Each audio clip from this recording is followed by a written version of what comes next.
Gold, trusted gold buyers. మీరు తాకట్టు పెట్టిన బంగారాన్ని విడిపించి ఈ రోజు ఉన్న మార్కెట్ ధరకు కొనబడను. అండ్ ఇవి కొన్ని ఫేక్ డాక్యుమెంట్ రాజధాని ఇచ్చిన కంప్లైంట్లో కొన్ని ఫేక్ డాక్యుమెంట్లు క్రియేట్ చేసి నేను ఏదో ఆవిడకి గిఫ్ట్ ఇచ్చేసినట్టుగా ఆవిడే క్రియేట్ చేసుకుని ఆవిడే సంతకాలు పెట్టుకుని వెళ్ళిపోయింది సార్. నాకు అసలు ఏ రకమైన ఇది లేదు. ఆవిడే ఇమ్మీడియట్గా నా కారు నాకు ఇప్పించండి అని చెప్పి వెస్ట్ జోన్ డీసీపీకి రాజధాని ఇచ్చిన కంప్లైంట్ లాస్ట్ ఇయర్. ఇప్పటిదాకా దాని మీద యాక్షన్ లేదు. 2 ఏళ్ల క్రితం ఆవిడ తీసుకున్న డ్రగ్స్ కేసు సంబంధించి ఇప్పటిదాకా ఛార్జ్ షీట్ లేదు. నిన్న ఈ అబ్బాయి ఇచ్చిన కంప్లైంట్కి సంబంధించి ఏం జరుగుతుంది లేదు. అంటే ఒకవేళ కనుక దాంట్లో అయినా సరే కాస్త ఏదన్నా మందలింపు ఉంటే ఇవాళ ఇలా మందు కొట్టి ఆ బాటిల్ రోడ్లో పెట్టుకొని ఎవడేం చేస్తాడని చెప్పి వాళ్ళు పబ్లిక్ అడిగితే పబ్లిక్ని బూతులు తిట్టడం, పోలీసులు వస్తే పోలీసులతో పెద్ద గొడవ అంట. అంతా చేసిన తర్వాత అసలు ఫ్యామిలీ లేదా ఇట్లా ఎప్పుడు వార్తల్లో గొడవలతో నిలుస్తూ ఉంది. వాళ్ళ ఫ్యామిలీ పరువేం కావాలి అసలు, వాళ్ళెవరు రెస్పాండ్ అవ్వరే. వాళ్ళ నాన్నగారు ఎక్కడెక్కడో ఇస్నాపూర్లో ఉంటారు. ఆయన మరి ఈ అబ్బాయి చెప్తున్నాడు కావాలంటే వాళ్ళ నాన్న నెంబర్ కూడా ఇస్తాను, మీరు ఇలా ఎంక్వైరీ చేయండి అన్నట్టుగా చెప్తున్నారు. సరే ఏదైనా సరే ఇప్పుడు ఇంత దారుణం మైనర్స్ని కూడా నాశనం చేస్తుంది అని చెప్పి ఇంత కంప్లైంట్ వచ్చిన తర్వాత కూడా సరే పోలీసులు వెళ్ళుంటారు నాకు తెలిసి. వెళ్ళినప్పుడు అక్కడ వాళ్ళని ఏదైనా పంపించేసి లేకపోతే ఆ కుక్కలు మురుగుతాయి కదా ఏదో రకంగా వాళ్ళని బ్యాక్ డోర్ నుంచి అయినా పంపించేసి ఎవరు లేరు అన్నట్టుగా చిత్రీకరించుకుందేమో మనకు తెలియదు. ఆ రోజున ఏం యాక్షన్ జరగకపోవచ్చు. బట్ ఇవాళ రెడ్ హ్యాండెడ్గా దొరికింది కదా పోలీసులు, దొరికింది కదా డ్రగ్స్ టెస్ట్ చేసి దాని తర్వాత వెళ్ళి ఆ ఇంట్లో సోదా చేసి అక్కడ ఏమున్నాయి అనేది తెలుసుకోవాలి కదా. ఆమె నిన్న చేసింది 1, 2 కాదు, ఎన్ని తప్పులు చేసింది. అదే డ్రింక్ చేసింది, డ్రింక్ చేసి డ్రైవ్ చేయడం తప్పు, గుద్దేశావు, దానికి తోడు ఆపకుండా కనీసం వాళ్ళకి ఏమైంది అని కూడా చూసుకోకుండా ముందుకు వెళ్ళిపోయావు. అండ్ ఊరు వాళ్ళు ఆపితే వాళ్ళను బూతులు తిట్టావు. అండ్ నీ కార్లో బాటిల్స్ దొరికాయి. అసలు ఏంటి, ఏం జరుగుతుంది? ఆమె తన ఇష్టం వచ్చినట్లు అసలు ఆమెకి సరే ఆవిడని మనం అడగడం వదిలేద్దాం. ఆవిడ ఇది ఫస్ట్ కాదు కదా, ఇది 12వ కేసు ఇది ఆవిడ మీద. పోలీసులు ఏం చేస్తున్నారు? పోలీసులు ఏం చేస్తున్నారు అసలు ఉందా లేదా వ్యవస్థ? అంటే ఓన్లీ ఈవిడికి ఏదైనా ఎక్సెప్షన్ ఇచ్చారా? ఇష్టం వచ్చినట్టు ఈవిడ ఏదైనా చెలరేగిపోయినా సరే మనం పట్టించుకోకూడదని. అంటే వాళ్ళు కూడా ఇప్పుడు డ్రంక్ అండ్ డ్రైవ్ కేసు అయితే ఫైల్ చేసి ఉంటారు, ఎఫ్ఐఆర్ అయింది, చేసి ఉంటారు. ఈవిడ్ని ఎఫ్ఐఆర్ అయింది. నేను అనేది ఏంటంటే ఆ నెక్స్ట్ రోజు కోర్టులో ప్రొడ్యూస్ చేయాలి ఆవిడని. కోర్టు కూడా రాలేదట, అబ్స్కాండ్లో ఉంది. ఇప్పుడు వస్తే డ్రగ్స్ టెస్ట్ చేస్తారు, మళ్ళీ అది కూడా కేసు అవుతుందా అనే దాంతో అబ్స్కాండ్ అయి తిరుగుతుందా లేకపోతే ఎందుకో తెలియదు. మనం ఒక్క రాంగ్ పార్కింగ్ చేస్తేనే మనకి కోర్టుకి వెళ్ళి రాకపోతే ఊరుకోరు. మరి ఈవిడకి ఇన్ని కేసులు బుక్ అయినాక ఇప్పుడు వీకెండ్లో చాలా సార్లు ఈ సాఫ్ట్వేర్ ఇంజనీర్లో లేకపోతే ఎక్కడో ఎవరో ఒకళ్ళు దొరుకుతారు. దొరికినప్పుడు వాళ్ళు డైరెక్ట్గా పోలీస్ స్టేషన్ తీసుకెళ్ళి అక్కడి నుంచి జైల్లో కూడా పెడుతున్నారు. తీసుకెళ్ళి ఆ నెక్స్ట్ రోజు రిమాండ్ అయిన తర్వాత తీసుకొచ్చి, జనరల్గా ఇది సాటర్డే ఫ్రైడే జరుగుతుంది కాబట్టి సండే సెలవు కాబట్టి ఆ మండే దాకా వాళ్ళు రిమాండ్లో ఉండి తర్వాత బయటకు వస్తున్నారు. అది మామూలు మనుషులకి. Lavanya is accepted, police department ఆవిడ పట్టించుకోదు. నార్సింగ్ పిఎస్లో ఎవరో ఒక ఆయన గుమ్ము కాశాడు, తర్వాత ఎవరో పొలిటీషియన్ అని చెప్తున్నారు, ప్రస్తుతం అధికార పార్టీ ఎమ్మెల్యేనో ఎంపీనో ఆయనకు సంబంధించిన మేనల్డ్ ఎవడో కొమ్ము కాస్తున్నట్టుగా ఎవరో 2-3 కామెంట్లు పెట్టారు కింద. I don't know, not sure. But ఎందుకు ఈ డౌట్లన్నీ వస్తాయంటే అంత ఈజీగా ఎలా గెటప్ అవ్వగలుగుతున్నారు అంటే డ్రగ్స్ తీసుకోవడం, డ్రగ్స్ అమ్మడం, మైనర్స్, తర్వాత డ్రంక్ అండ్ డ్రైవ్, ఇన్ని స్ట్రాంగ్ అమ్మాయిలని బ్లాక్మెయిల్, ఒకళ్ళు కాదు అమ్మాయిలని బ్లాక్మెయిల్, వాళ్ళేమో మమ్మల్ని ట్రాఫికింగ్ దింపడానికి ట్రై చేస్తుందని చెప్పి కాదు. అమ్మాయి మీద ఇన్ని న్యూస్ వస్తూ ఉంటే ఈ అమ్మాయిలు కూడా ఎలా నమ్ముతున్నారు? మళ్ళీ అలాంటి అమ్మాయిలతో ఎలా ఫ్రెండ్షిప్ చేస్తున్నారు వీళ్ళు కూడా? ఏ అమ్మాయిలు అట్లా, అందుకని ఇప్పుడు అబ్బాయిలు పెట్టుకున్నట్టున్నారు.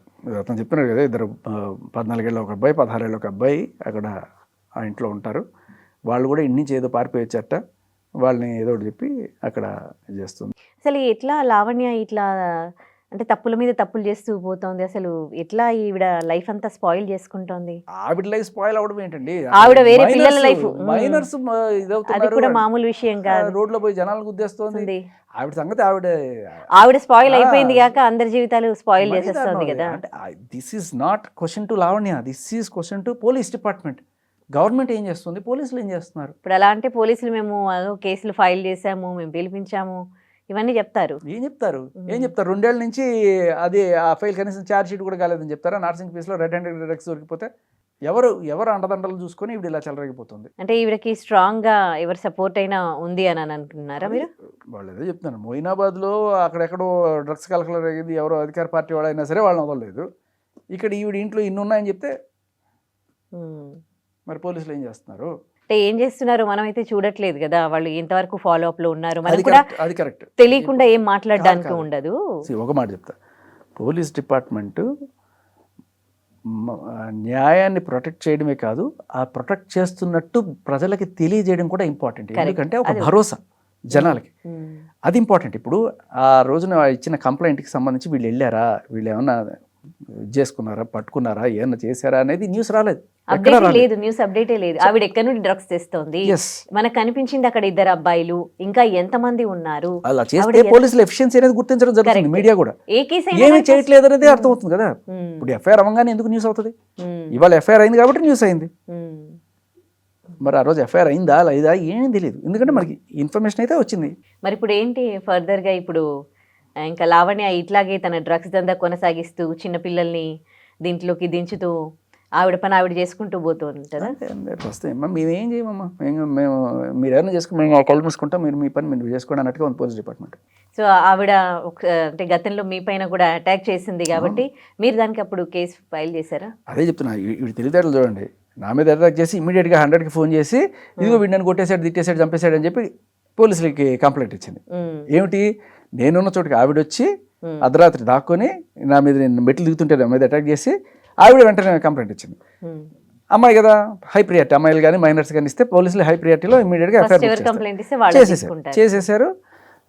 నాకు దెబ్బలు తగిలి నేను హాస్పిటల్లో ఉంటే అప్పుడు వచ్చి వాళ్ళు ఎమ్మెల్సీ ఏదో అంటారు అన్నీ చేసుకొని తర్వాత ఒక 3-4 రోజులు నేను హాస్పిటల్లో ఉన్నా, 15 రోజులకి వాళ్ళు ఇన్వెస్టిగేషన్లో తేలింది, ఆవిడ మీద కేసు పెట్టారు. ఇంతే. ఇప్పుడు రాజస్థాన్ మీద ఎలా తప్పుడు కేసు పెట్టిందో, ఆ మస్తాన్ సాయి అనేవాడి మీద, మస్తాన్ సాయి అనే కాల్ రికార్డింగ్లు ఉన్నాయి, నా గుండె చప్పుడు నువ్వు, మన ఇద్దరం కలిసిలేమా, మంచం కోళ్ళు, ఇవన్నీ ఉన్నాయి. అతను అత్యాచారం చేశాడని కేసు పెడుతుంది. ఒక పక్క వాడు ఏడిపిస్తున్నాడని చెప్పి కేసు పెడితే ఇతను నమ్మకూడని కేసు పెడుతుంది.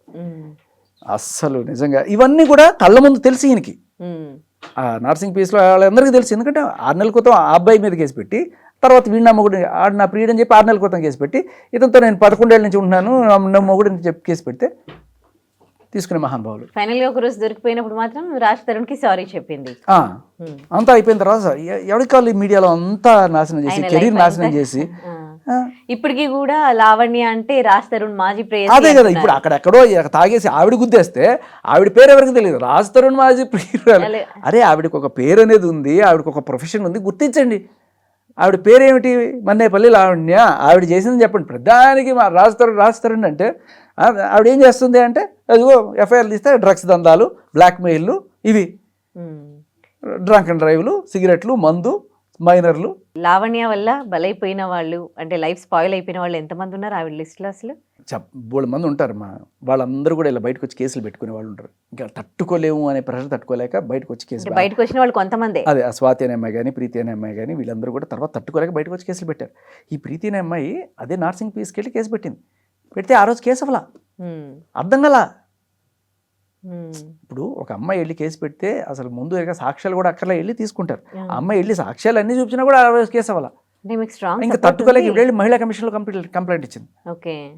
అంటే ఆ నర్సింగ్ పీస్లో ఆవిడ ప్రభ ఆ రేంజ్లో వెలిగింది ఆ రోజు. ఎందుకంటే ఆ ఆఫీసర్తో సెట్టింగ్, ఆయన ట్రాన్స్ఫర్ అయిపోయినా కూడా మరి ఎవరు కొమ్ము కాస్తున్నారో తెలియదు, ఆయన రికమెండ్ చేసి ఏమైనా చూపిస్తున్నారో తెలియదు. ఇప్పటికీ ఆ ఫైల్ మూవ్ అవ్వదు, అది భూస్థాపితం చేసేసారు. 45 రోజులు ఊరికే పెడతారమ్మా జైల్లో? ఆ కేసులో దమ్ము లేకపోతే పెడతారా? రెడ్ హ్యాండెడ్ దొరికింది కాబట్టి పెట్టారు. మరి ఎందుకు ఛార్జ్ షీట్ అవ్వలేదు? మరి ముందు దొరికిన కేసులో మాత్రం బాగానే 45 days పెట్టారు కదా, మరి తర్వాత దొరికిన కేసులలో ఎందుకు పెట్టట్లేదు అంటారు? అప్పుడు పెట్టారు కదా, ఆ మీద యాక్షన్ తీసుకున్నారు కదా, ఆ తర్వాత ఎందుకు? అప్పుడు ఆ యాక్షన్ తీసుకున్నారు కాబట్టే ఆ సిఇఓ డిఏ అనుకుంటా ఆయన దగ్గరికి వెళ్ళి, సార్ నేను అమాయకుల్ని అని చెప్పి మెల్లగా ఎంతో పరిచయాలు పెంచుకొని తర్వాత ఏకంగా ఆయన వీడియోలు, ఆయన ఆడియో కాల్స్ పెట్టుకొని ఆయన బ్లాక్మెయిల్ చేసి, ఇదిగో రాజ్ తరుణ్ మీద కేసు పెట్టు, ఓకే డన్, ఆ మస్తాన్ సాయి మీద కేసు పెట్టు. అదేంటి రాజ్ తరుణ్ నీ మొగుడు మస్తాన్ సాయి ఇద్దరి మీద ఎలా పెడతా అంటే, పెట్టావా లేదా లేకపోతే నీ కాల్ బయటకు వస్తుంది. ఓకే, ఇలా అందరినీ బ్లాక్మెయిల్ చేస్తూ తను అనుకున్నది చేస్తూ పోయింది. మరి మీ కేసుకి సంబంధించి మీరు అప్డేట్లో లేరా ఎప్పుడైనా? నేను వెళ్ళాను, ఇది జూబ్లీ హిల్స్ పరిధిలోకి వస్తుంది. జరిగినప్పుడు సరే వాళ్ళు హాస్పిటల్కి వచ్చి పాపన స్టేట్మెంట్ తీసుకొని వాళ్ళే ఎంక్వైరీ చేసుకొని వాళ్ళే పెట్టారు కేసు. తర్వాత ఆ కేసు కూడా 2-3 సార్లు వెళ్ళి తిరిగా నేను. మారుతూ ఉంటారు వాళ్ళు, సిఐ మారిపోవడము, ఎస్ఐ మారిపోవడం ఏదో జరుగుతుంటుంది కదా. తర్వాత 2-3 సార్లు పిలిచారు, వెళ్ళాను. వాళ్ళు నా దగ్గర ఉన్న సాక్ష్యాలన్నీ ఇచ్చాను. ఆ రోజున అక్కడ సీసీటీవీ ఫుటేజ్ లేదు కానీ బట్ స్టిల్ ఆవిడ అరుపులు అన్నీ రికార్డ్ అవుతున్నాయి ఆ కెమెరాస్లో. వాటిలో గట్టి గట్టిగా బూతులు తిట్టడము అవన్నీ కూడా రా డాష్ డాష్ డాష్ అది ఇది అని చెప్పి అన్నీ రికార్డ్ అయినాయి. సో అన్నీ ఇచ్చాను వాళ్ళకి, but still no action. Lavanya విషయంలో మీరు ఇంత ఇంట్రెస్ట్ చూపించడానికి మీ మీద అటాక్ చేసినందుక రీజన్, లేకపోతే వాట్? లేదు, అదే చెప్తున్నా కదా, ఎక్కడ ఇప్పుడు అక్కడ ఏదో జరిగింది, నాకు అసలు సంబంధం లేదు, నా మాన ఏదో మాడిపోయిన పెసరట్టు తింటుంటే నాకు వస్తాయి ఈ కాల్ రికార్డింగ్లు లేకపోతే ఆ ఊళ్ళో వాళ్ళ మెసేజ్లు. ఎందుకంటే ఆ కలకలం రాగానే మీడియాలో ఓకే ఇంటర్వ్యూలు చూస్తే లావణ్యాన్ని కొట్టగానే ఎక్కడో శేఖర్ భాష అని వస్తుంది, ఓహో అని చెప్పి మొత్తానికి ఏదో రకంగా నన్ను సంప్రదించే ప్రయత్నం చేస్తారు. నా దగ్గరికి ఏం వచ్చినా నేను బయటపడతాను. సో మీకు అంటే సోషల్ మీడియాలోకి వచ్చి మీరైతే ఏదైనా ఇలాంటివి జరుగుతూ ఉంటే మాట్లాడుతూ ఉంటారు. మరి ఆ కేసులో 2 చిన్న మైనర్స్ ఉన్నారు కదా, మరి దాంట్లో మీరు అంటే మైనర్స్ కదా, సో ఏమైనా రెస్పాన్సిబిలిటీ ఏమైనా చేశారా మీరు? లేదండి, నేను యాక్చువల్లీ అంటే అది మన హైదరాబాద్ పరిధిలో కూడా కాదు, సంగారెడ్డి ఎక్కడికో పోవాలి. ఇప్పుడు మళ్ళీ నేను వెళ్ళాను అనుకోండి, నన్ను చంపడానికి వచ్చాడు, నా మీద కేసు పెట్టచ్చు.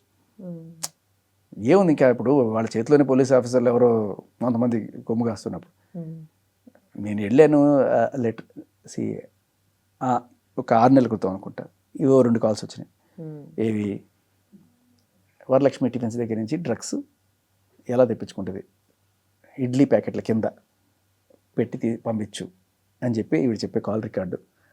తర్వాత బెంగళూరు కేఆర్పురం నుంచి బస్సుల్లో డ్రగ్స్ ప్యాకెట్లు ఎలా తెప్పించుకుంటుంది అనే కాల్ రికార్డు.